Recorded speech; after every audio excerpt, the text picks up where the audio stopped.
আসসালামু আলাইকুম। আজ আমি আপনাদের সাথে শেয়ার করব পারফেক্ট উপায়ে দই ফুচকা তৈরির এ টু জেড রেসিপি। তো চলুন ভিডিওটি শুরু করা যাক। প্রথমেই আমি ফুচকা তৈরির জন্য ডোটা মেখে নিব। তার জন্য নিয়ে নিচ্ছি 1 কাপ ময়দা, হাফ কাপ সুজি, 1 চা চামচ লবণ ও নর্মাল পানি দিয়ে একটা শক্ত ডো তৈরি করে নিব। আমি পানিটা একেবারে দিচ্ছি না, আমি অল্প অল্প করে পানি দিয়ে একটা শক্ত ডো তৈরি করে নিব।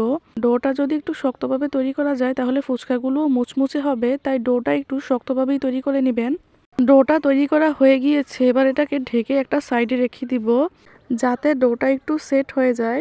ডোটা সেট হতে হতে আমি অন্যান্য উপকরণগুলো তৈরি করে নিব। প্রথমে আমি তেঁতুলের টকটা তৈরি করে নিব। তার জন্য একটা বাটিতে বেশ কিছুটা পরিমাণ তেঁতুল নিয়ে নিয়েছি। এবার এটাকে পানি দিয়ে ভিজিয়ে রেখে দিব 5 মিনিটের জন্য, যাতে তেঁতুলটা নরম হয়ে যায়। 5 মিনিট পর তেঁতুলটা অনেকটাই নরম হয়ে গিয়েছে। এখন আমি তেঁতুলটা কষলে বিচিগুলোকে ফেলে দিব। আমি বিচিগুলোকে ফেলে দিয়ে তেঁতুলের কাঠটা বের করে নিয়েছি। এবার এখানে দিয়ে দিচ্ছি হাফ চা চামচের মতো লবণ, 4 থেকে 5 চামচের মতো চিনি, হাফ চা চামচ ধনে গুঁড়া, হাফ চা চামচ জিরা গুঁড়া, 1 চা চামচ চাট মশলা দিয়ে খুব ভালোভাবে নেড়েচেড়ে মিশিয়ে নিচ্ছি।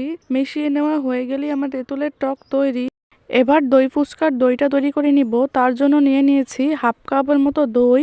এরপর দিয়ে দিচ্ছি অল্প একটু বিট নুন, হাফ চা চামচ জিরা গুঁড়া, হাফ চা চামচ ধনে গুঁড়া, 1 চা চামচ চাট মশলা দিয়ে খুব ভালোভাবে মিশিয়ে নিচ্ছি। কিছুক্ষণ মিশিয়ে নেওয়ার পর দিয়ে দিচ্ছি সামান্য পানি, দিয়ে দইয়ের সাথে খুব ভালোভাবে মিশিয়ে নিব। মেশানো হয়ে গেলেই আমার দই ফুচকার জন্য দইটা একদম পারফেক্টভাবে তৈরি। এরপর আমি আলুর পুরটা তৈরি করে নিব। তার জন্য নিয়ে নিয়েছি 3টা সেদ্ধ আলু। এবার আলুগুলোকে খুব ভালোভাবে হাত দিয়ে ম্যাশ করে নিব। ম্যাশ করা হয়ে গিয়েছে। এবার এখানে দিয়ে দিচ্ছি 2টা পেঁয়াজ কুচি, 2টা কাঁচামরিচ কুচি, কিছুটা ধনেপাতা, 1 চা চামচ লবণ, হাফ চা চামচ ধনে গুঁড়া, হাফ চা চামচ জিরা গুঁড়া, 1 চা চামচ চাট মশলা আর 3 থেকে 4 চা চামচ তেঁতুলের টক দিয়ে দিচ্ছি। দিয়ে সবগুলো উপকরণকে খুব ভালোভাবে মেখে নিচ্ছি। মেখে নেওয়া হয়ে গিয়েছে আমার আলুর পুর তৈরি। এবার আমি ফুচকাগুলোকে বানিয়ে নিব। দেখুন আমার ফুচকার ডোটা আগে থেকে অনেকটা পরিমাণে সফট হয়ে গিয়েছে। এখান থেকে আমি ছোট ছোট করে 8টা লেচি কেটে নিয়েছি। এবার এগুলো দিয়ে ছোট ছোট করে রুটি বেলে নিব। আমার একটা রুটি বানানো হয়ে গিয়েছে। একই রকমভাবে আমি সবগুলো রুটি বানিয়ে নিয়েছি। এবার আমি এখান থেকে একটা রুটি নিয়ে উপর থেকে কিছুটা তেল লাগিয়ে দিচ্ছি। এরপর কিছুটা পরিমাণ ময়দা ছিটিয়ে দিচ্ছি। এরপর আরেকটা রুটি নিয়ে উপর থেকে চেপে চেপে লাগিয়ে দিচ্ছি।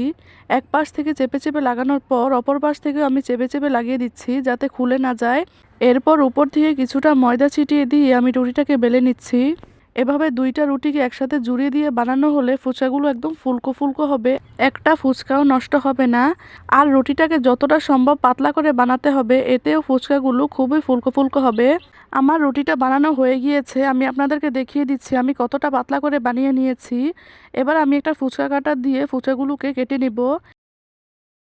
আমি সবগুলো ফুচকাকে কেটে নিয়েছি। এবার আমি ফুচকাগুলোকে তুলে নিচ্ছি। দেখুন ফুচকাগুলো কতটা সুন্দর হয়েছে দেখতে। সবগুলো ফুচকাকে আমি তুলে নিয়েছি। একই রকমভাবে বাকি সবগুলো ফুচকাও আমি বানিয়ে নিয়েছি। এবার আমি ফুচকাগুলোকে ভেজে নিব। তার জন্য চুলা আগে থেকে কড়াইয়ে তেল বসিয়ে দিয়েছি। চুলার জালটাকে লো টু মিডিয়াম আঁচে রেখে ফুচকাগুলোকে ভেজে নিচ্ছি। দেখুন আমার ফুচকাগুলো একদম ফুলকো ফুলকো হয়েছে, একটা ফুচকাও নষ্ট হয়নি। দেওয়ার সাথে সাথে কেমন সবগুলো ফুচকা ফুলে উঠেছে। লো টু মিডিয়াম আঁচে রেখে ফুচকাগুলোকে ভেজে নিলে সবগুলো ফুচকা একদম মুচমুচে হবে। হাই ফ্লেমে দিয়ে ফুচকাগুলোকে ভেজে নিলে ফুচকাগুলো ফুলবে ঠিকই, কিন্তু মুচমুচে থাকবে না, একটু পরে নেতিয়ে যাবে। তাই চুলার জালটাকে লো টু মিডিয়াম আঁচে রেখে ফুচকাগুলোকে ভেজে নেবেন। এতে ফুচকাগুলো খুবই মুচমুচে থাকবে, একদম দোকানের ফুচকার মতো। দেখুন আমি আরো কয়েকটা ফুচকাও দিয়ে দিয়েছি, এগুলো একদম ফুলে উঠেছে। একই রকমভাবে আমি সবগুলো ফুচকা ভেজে নিয়েছি। এবার আমি ফুচকাগুলোকে বানিয়ে নিব। তার জন্য একটা একটা করে ফুচকা নিয়ে ভেঙে ভিতরে পুর দিয়ে দিচ্ছি। আপনারা দেখলেই বুঝতে পারবেন ফুচকাগুলো কতটা মুচমুচে হয়েছে ও সুন্দর হয়েছে। এরপর তেঁতুলের টক দিয়ে দিচ্ছি। তেঁতুলের টক দেওয়া হয়ে গেলে পরিমাণ মতো দই দিয়ে দিচ্ছি। দইটা আপনারা আপনাদের ইচ্ছা মতো দিতে পারেন, তবে একটু বেশি করে দেওয়ার চেষ্টা করবেন, এতে ফুচকাটা খেতে বেশি মজা লাগে। দই দেওয়া হয়ে গেলে উপর থেকে কিছুটা ঝুরি ভাজা দিয়ে দিচ্ছি। তাহলে একদম পারফেক্ট দই ফুচকা তৈরি।